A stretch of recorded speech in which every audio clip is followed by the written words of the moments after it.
Estamos em época de eleição e nada melhor para falar sobre eleição do que um político, melhor um ex-vereador, Gilberto Gil. Muita gente se esqueceu que você teve uma experiência como vereador. Como é que começou na sua vida o contato com política, o interesse por política? Meu pai era político, médico. Meu pai era médico, né? Meu pai era médico, mas morava numa cidade pequena, em Ituaçu, naquela época, 700, 800 habitantes. No recenseamento de 1950, Ituaçu tinha 900 habitantes. Então, naquela fase toda anterior, nos anos 40, ele se meteu na política, era afiliado ao PSD, Partido Social Democrático, numa cidade muito pequena, a UDN de um lado, o PSD do outro, ele do PSD, o outro médico desafeto e concorrente dele da UDN, enfim, e ele fez ali a sua iniciação política. E você teve militância, por exemplo... Estudantil. Antes, né? Estudantil. Você se formou em administração de empresas. Administração de empresas em Salvador. Você tem pinta mesmo de um grande empresário, um homem de empresa. Né? E naquela ocasião eu era... a política estudantil naquela época era uma coisa muito natural, né, para todo estudante e tal. Os centros acadêmicos, os grêmios e tal. Foi essa época do governo do Jango, não? Já, exatamente, na época do governo do Jango. Você estava apoiando as reformas de base? Aquilo tudo. A gente estava ali, à esquerda, lendo marxismo, lendo Marx, né, lendo as coisas, quer dizer, tomando consciência dos problemas sociais, das causas dos problemas sociais, a luta de classe, essa coisa toda. E em 64 eu estava exatamente na faculdade de administração. Estava no último ano da faculdade de administração, quando do golpe militar. E naquela época a gente foi para a rua, para as barricadas. No golpe você tinha quantos anos ali em 64? Em 64 eu estava com 22. 22. Você se lembra daquele dia, do dia 31 de março? O que você estava fazendo aquele dia? A gente estava ouvindo o rádio o tempo todo, mobilizados, ficávamos na escuta as madrugadas inteiras, em vigília, reunidos lá no... Nós estávamos... A sede do movimento era a Faculdade de Engenharia, era no Centro Acadêmico da Escola de Engenharia, que era o mais atuante, o mais dinâmico, com os caras mais ousados e tudo mais. Então reuníamos-nos todos lá. E lá de madrugada já ficamos sabendo que as coisas iam... Porque eram notícias direto, vários rádios ligados, telefones também, contatos com Teve vários... amigos presos, Gil? Muitos. Muita gente sumindo assim para nunca mais? Muitos. Logo ali, naquela ocasião, sim, alguns, poucos, os líderes mais destacados e tal, especialmente na área sindical, líderes operários, muitos foram presos, intelectuais, enfim, professores, coisas assim. Os estudantes, poucos. Mas muita gente. E nesse momento você já estava na música, estava com já vinha, já estava fazendo música, já tinha conhecido o Caetano, já tinha conhecido o Bethânia, já tínhamos formado, começávamos a formar nosso grupo.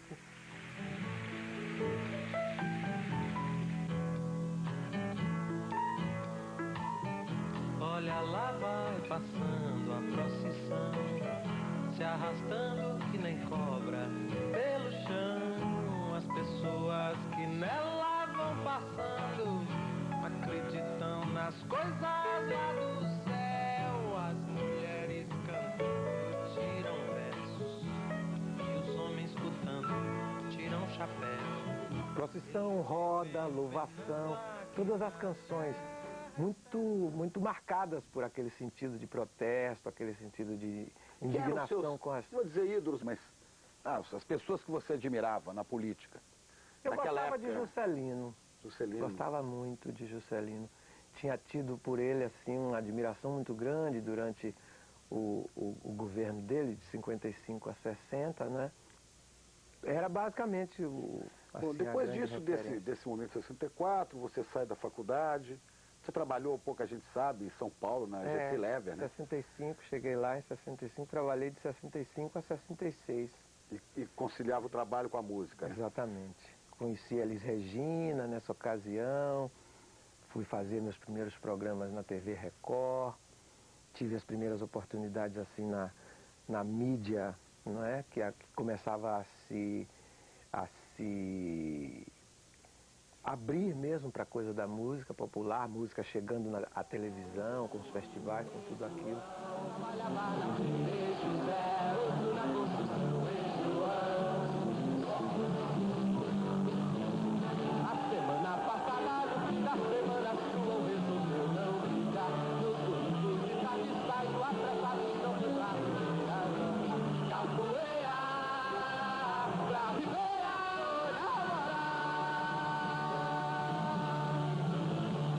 É como sempre no fim da semana guardou a barraca e sumiu. Foi fazer no domingo, passeio no parque, está perto da boca do rio.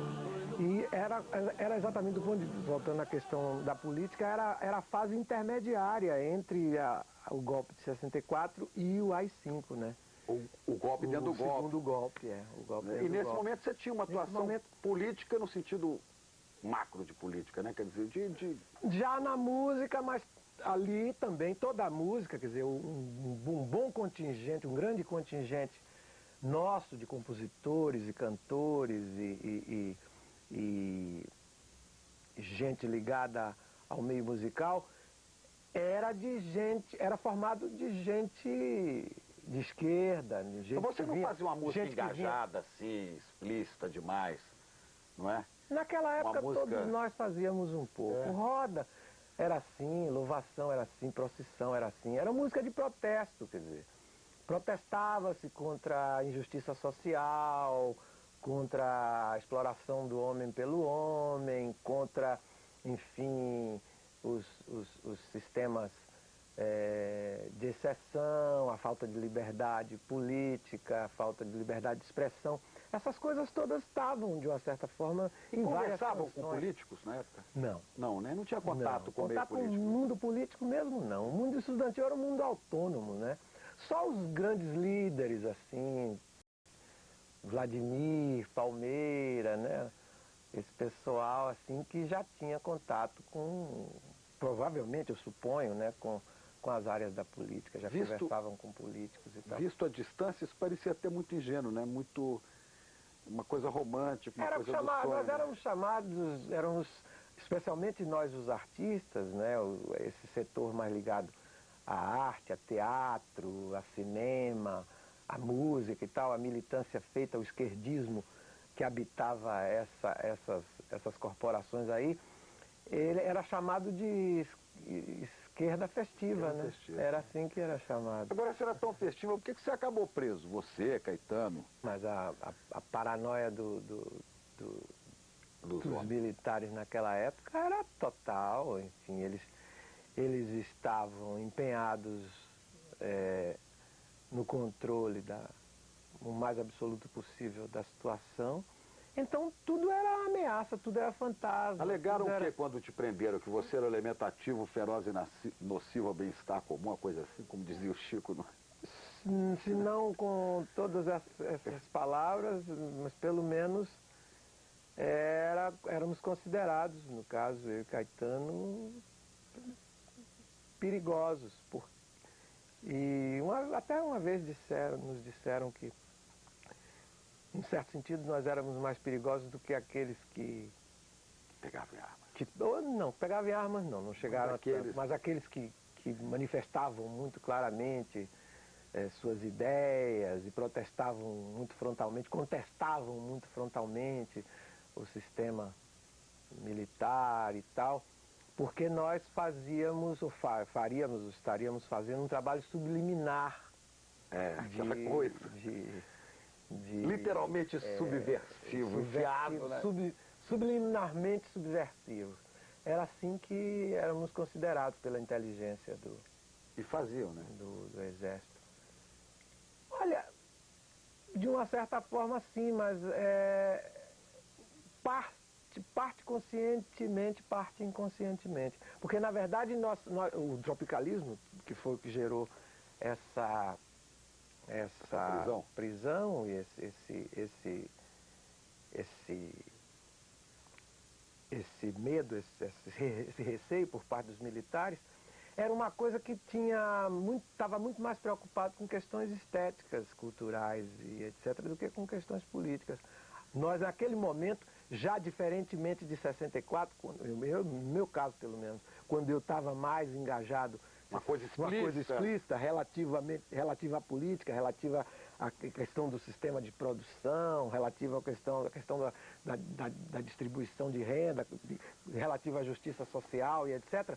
Já em 68 para 69, tropicalismo, em 67, entre 67 e 68, nós estávamos preocupados com a questão da revolução estética, revolução mesmo, modificação dos padrões, o anticonvencionalismo em relação à estética, ao modo de criação e não ao modo de produção.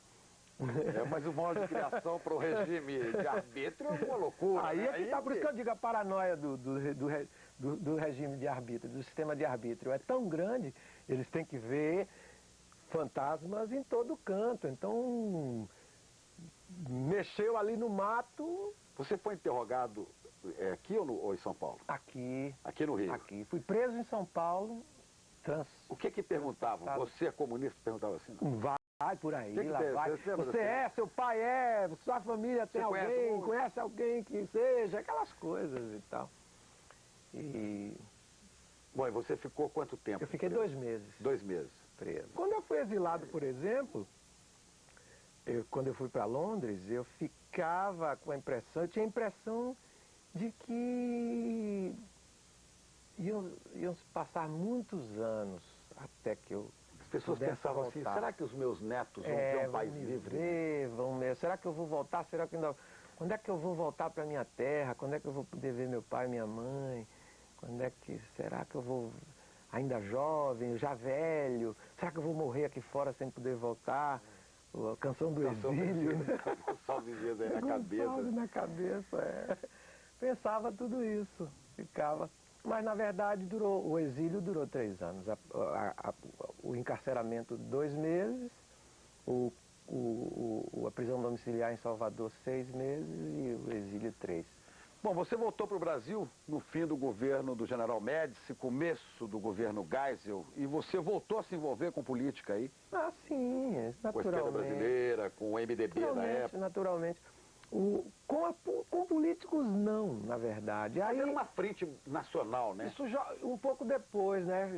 Já um pouco depois, quando mobilização para as diretas. CNBB, Só aí é que... UNE, na verdade, SBPC, tinha um monte de sigla, né, Gil? Tinha, mas na verdade eu, pelo menos, os contatos mais fortes assim com a área musical, enfim, com os compositores e cantores e tudo, mas essa mobilização nessa área começou a se dar na época da frente única, né? No negócio da grande frente pela redemocratização. Quer dizer, aí já era a coisa das diretas. Aí os comícios das diretas. Você participou, né? Fui no primeiro, em São Paulo, dia 25 de janeiro. Cantou o quê, lembra? Não me lembro, não. Não me lembro, não. E como você foi parar na política municipal? Como é que você virou vereador? 2 razões básicas. A primeira foi Gorbachev. Quando ele fez o desmonte da União Soviética, eu achei aquilo de uma audácia tão grande e, ao mesmo tempo, era uma coisa que eu esperava que fosse feita há tanto tempo, porque eu não gostava daquilo. Enfim, achava que um dia alguém ia ter que acabar com aquilo. Tinha uma admiração muito grande por ele, li os livros, a Perestroika, li a Glasnost, né? Essas coisas todas. Gostava do pensamento dele, entende? Achava que ele pensava século XXI, que ele estava exatamente, ele pensava na globalização. E eu gostava dessa coisa. Dizia assim, achava que aquilo era uma convocação, achava que ele estava convocando, em termos planetários, todas as mentes e todas as vontades para criar uma política nova, para fazer o mundo dizer assim, que bacana, é legal esse cara. Mas você pensava o que, assim, a política cultural da minha cidade, ou você pensava assim, no orçamento, no empenho, nas licitações, em toda essa questão burocrática, mas que mexe com a... Não tive muito tempo, não. O pessoal, a equipe se incumbia, tinha gente que se incumbia dessas coisas. Eu ficava mais ligado à questão da escuta da cidade, o que é, o que quer, o que é preciso, como é que está o teatro, como é que estão os negros, como é que estão as relações do Brasil com a África, como é que está o Olodum, como é que está o Ileaê, como é que está o Carnaval, como é que está isso, entendeu? Essas coisas, as questões das linhas mestras das políticas culturais. E eu ali também, formulando ali comigo, agitando, tomando conta, foi fazer a coordenação do Carnaval. E lá, evidentemente, lá na administração mesmo, na prefeitura, gente próxima que ficava aqui e ali, como é que é o orçamento, o que tem, o que é que precisa, e o dinheiro para isso, o dinheiro para comprar aquilo, o dinheiro para subvencionar tal projeto, para fazer as coisas. Eu ficava mais na minha posição. Mas você virou vereador na eleição de 88. Aí, dessa 88, né? Dessa coisa que surgiu a ideia de que eu me candidatasse a prefeito. E eu postulei. Eu me filiei ao PMDB, que era o partido desse grupo, do Mário Kertz, desse grupo, que administrava a Prefeitura de Salvador, para postular a Prefeitura de Salvador. Mas aí o PMDB, a convenção do PMDB escolheu um outro candidato, e eu aí me aproveitando, eu nem queria, mas eu disse, bom, terminou essa história aqui, vou viajar. Comecei a marcar uma excursão na Europa, chamei Daniel, que trabalhava comigo na parte empresarial, artística, e disse, vamos marcar uma excursão para a Europa, para eu sair uns tempos e tal. Aí me chamaram, Mário, Kertz, o grupo, as pessoas todas do grupo me chamaram e disseram, Gil, você está aí, fez esse trabalho, fez essa campanha postulando a indicação à prefeitura, não deu e tudo mais, aproveita e se candidate a vereador. Eu disse, mas vereador e tal. Você aproveita esse candidato, você vai ter uma bela votação. Tem uma maior votação de Salvador? Tive, naquela época, naquela eleição foi a maior. E foi por isso que eu já estava lá, já tinha levado a família, já estava 3 anos, 4 anos, 2 anos, né, com a coisa da secretaria, da Fundação Gregório de Matos. Flora, e o Ben, e Isabela nascendo e tal. Aí resolvemos, já estava, né, na Bahia. Aí, tá bom, vamos ser vereador. E aí fui. Me elegi e passei 4 anos lá. 4 anos de mandato. E aí foi quando eu verifiquei mesmo que eu não dava, eu não gostava, eu ficava ali nas Você ocupou algum cargo de presidente da Câmara? Eu fui presidente da Comissão de Meio Ambiente. Porque naquela ocasião nós estávamos fazendo as leis orgânicas em todo o Brasil. Quer dizer, seguido a Constituição de 88. 88, todos os estados, as assembleias tinham que fazer as leis, as constituições estaduais e os municípios tinham que fazer as leis orgânicas. Então, naquela ocasião, pela primeira vez, nós propusemos um capítulo. Saúde. Amém. Amém. Propusemos um capítulo de meio ambiente na lei orgânica. E debateu-se, votou-se, então inseriu-se uma lei ambiental municipal pela primeira vez. Com isso também a criação da Comissão de Meio Ambiente pela primeira vez, comissão da Câmara Municipal, Comissão de Meio Ambiente da Câmara Municipal, que eu fui dirigir. Quer dizer, foi daí que, inclusive, saiu o movimento Onda Azul, que acabou se tornando a Fundação Onda Azul, que eu presido até hoje. Mas o período mesmo parlamentar, legislativo, decorreu, não é? Os 4 anos decorreram e eu... Não gostou muito desse jogo, não tinha gosto. Você vai votar esse ano? Melhorando. Vou. Seu título é de Salvador? Meu título é do Rio. É do Rio. Depois que eu terminei o mandato de vereador lá, eu retransferi meu título. E você está preocupado em escolher o seu candidato a prefeito, seu candidato a vereador? Aqui no Rio eu vou votar, não posso Pois dizer, é, não né? quero dizer. Né? Então, Mas vai votar. mas vou votar. E para vereador vou votar também. Eu vou votar, eu voto sempre. Eu voto desde a minha primeira eleição. Eu votei no Marechal Henrique Teixeira Lott. Da Espadinha foi o meu primeiro contra a voto. Vassourinha do Jânio? Foi o meu primeiro voto. Seguindo um pouco o seu pai, que era PSD. O PSD estava junto com o Lott ali. Estava com o PTB. Né? Pois é, o que você diria para o eleitor agora? É você que teve essa vivência de Câmara Municipal. Né? Muitos eleitores se preocupam nesse momento com o prefeito e as pessoas nem se lembram em que vereador votaram, em que deputado pois é, votaram. não se lembra. O que eu vou dizer, rapaz? Eu não... Quem sou eu? Sei lá, você esteve lá dentro, você conhece um pouco o jogo por dentro, tem contato, tem esse não me dá direito artista. nenhum de pretender ensinar nada a ninguém. Não, mas como dizia a metáfora, na lata do poeta tem que caber o incabível. Então você agora... Sim, mas eu não tento convencer nem minha mulher, nem meus filhos, nem ninguém a votar nisso ou naquilo. Vou tentar convencer o desconhecido telespectador em casa a fazer isso, a fazer aquilo.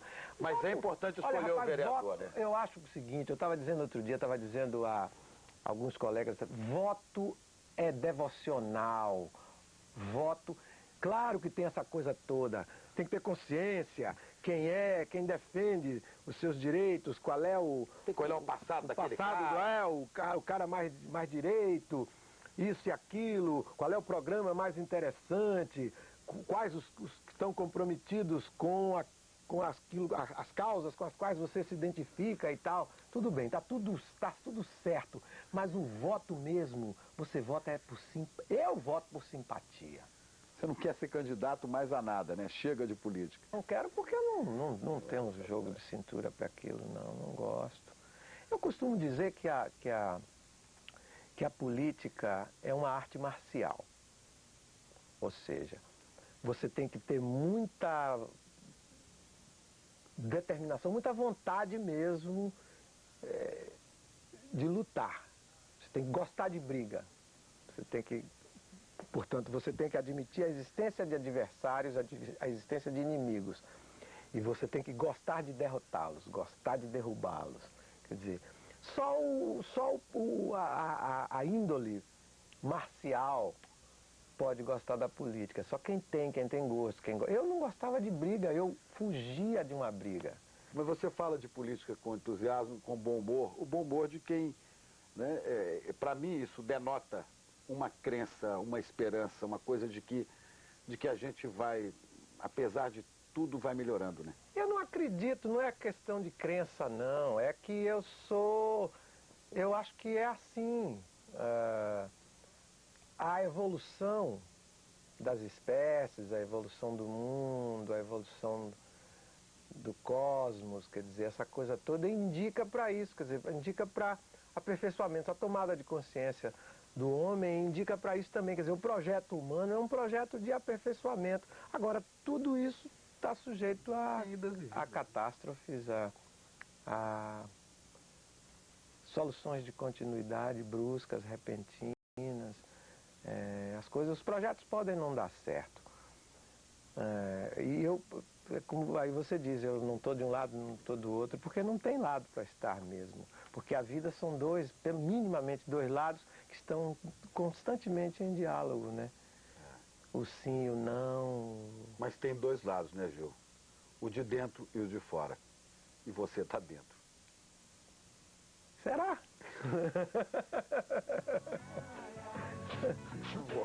Será? Por isso eu vou na casa dela, falar do meu amor pra ela, vai, tá me esperando na janela.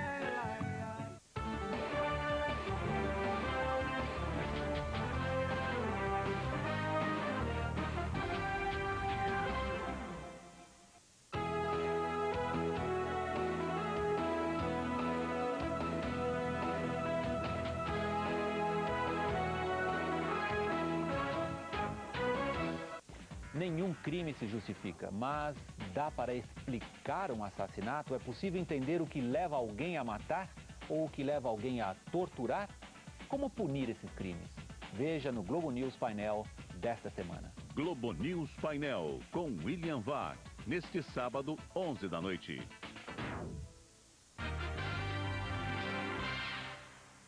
A internet já está entrando na segunda geração da banda larga sem fio, mas as pequenas empresas do Brasil, como é que ficam diante disso? Elas vão participar ou não da nova economia?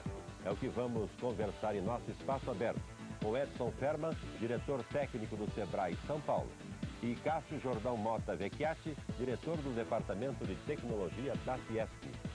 Espaço aberto com Joelmir Betting, neste domingo, 9h30 da noite.